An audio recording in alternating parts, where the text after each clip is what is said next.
السلام عليكم ورحمة الله وبركاته. هنقول الطريقة الصحيحة لتخزين الملوخية وتبقى خضرة معاكي أكنها طازة طالعة دلوقتي وانتي لسه مطلعة من الفريزر.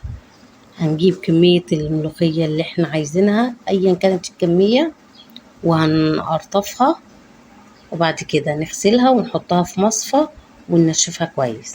وادي الملوخية بعد ما غسلناها كويس جدا وصفيناها ونشفناها.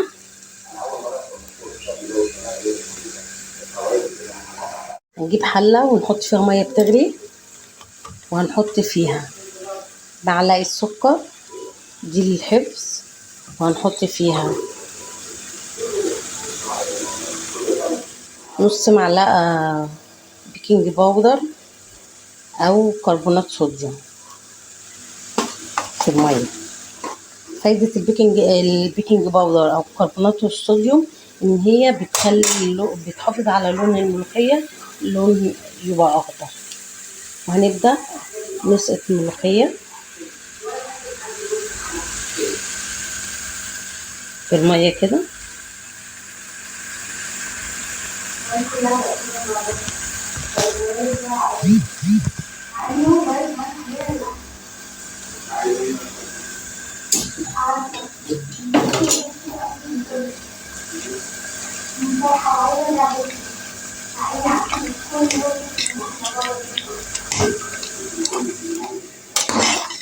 يعني يا دوبك مش هتكمل دقيقتين 3.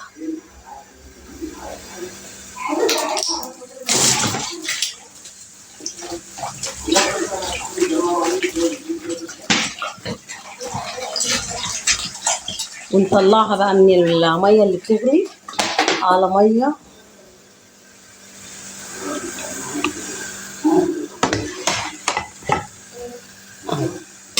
كده، نصفيها كويس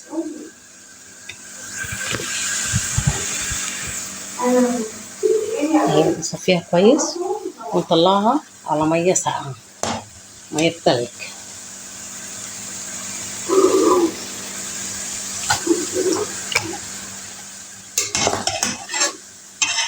وهنعمل كده كل الكمية الباقية.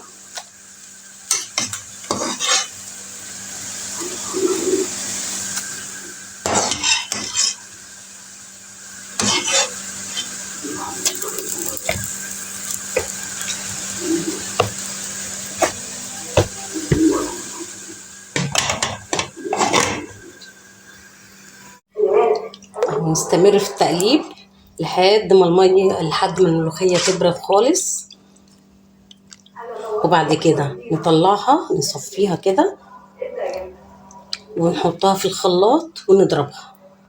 بصوا دي النتيجة بعد ما ضربنا الخليط في الخلاط.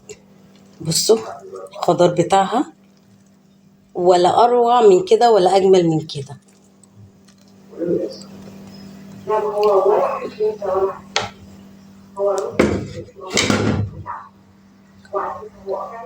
وهنبتدي كده نغرف في اكياس على قد الطبخ.